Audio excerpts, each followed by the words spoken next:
From Andreas is back again. Okis. Hey, hello.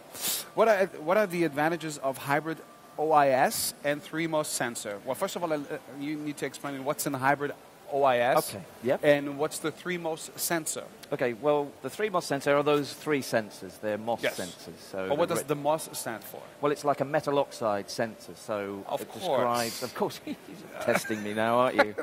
Hey. So we see live MOS and CMOS and 3MOS on all different technology, not just Panasonic.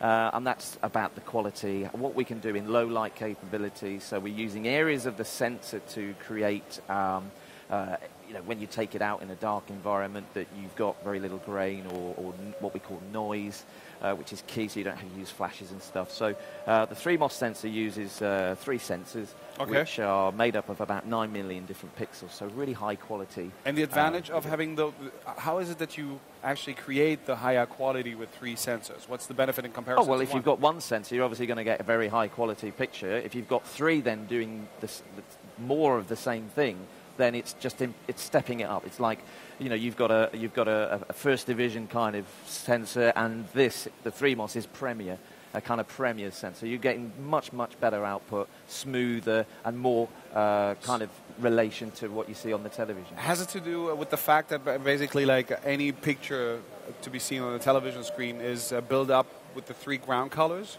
Yeah, and every single chip is dedicated to each and every individual color. All those different colors at a higher output and a higher quality. This is the reason why you would use 3MOS sensors instead of just like one. And what exactly? Hybrid OIS. So if we go back up to the X900. X900. Yes.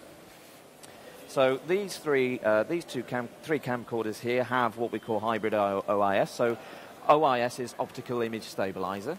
So we have the sensors inside the camera are protected by a kind of a piece of equipment that when I breathe or move from left to right, it actually moves in the opposite direction, and it can be vibrated up to 4,000 times a second. So it adapts itself to the movement. It adapts itself to the environment and the user. So whether you've got a steady hand or you're breathing heavily or softly, it will move. So it's keeping the sensor and the actual optical lens steady at all times. Right. What hybrid does is that not only when I'm filming, I can. If I'm moving and walking around, if I tilt the camera forward, the optical image stabilization is still working. If I move it up and down, it's still working. If I move it back, it's still working. And now hybrid means that if you roll the camera, so we've got 5 axes of optical image stabilizer, basically 360 in a way. The sensor that's moving, etc., stays in one place. So I've got, that's the difference between optical and electrical, is that we're using all the technology in the camcorder to keep it as still as possible. So it's going to be perfect for a roller coaster ride then. Apparently, when it has all the axes. Absolutely. It would be perfect for that. So right away, if somebody comes up with a question, which one would be the best camcorder for a roller coaster ride? The X900 quite does the job, and pretty much all of them. Up to around here. Up to here. Yeah. And then actually the 500 as well, and then from the 100 onwards it doesn't have all the axes. So it has some of the axes, but not all of them. Okay, so down to the VA 100, you have the perfect camera for your ride. And Andreas, once again, thank you for your question. Now it's time for a poll where we have some questions that we just throw in between, and would like to have your opinion about it, your tendency.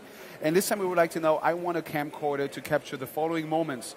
Is it either family get-togethers or sports and outdoor entertainment, or is it concert and cultural events? And it's quite balanced out, 40% to family get-togethers and 40% to sports and outdoor entertainment, and only 20% for concerts and cultural events. Anyway, you're not supposed to shoot anything on concert, because with this quality nowadays, you might have some copyright infringement problems afterwards. So sports and outdoor entertainment, family get-together, perfect.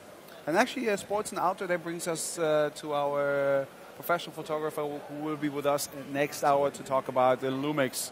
It's going to be quite interesting just to have his insights of that.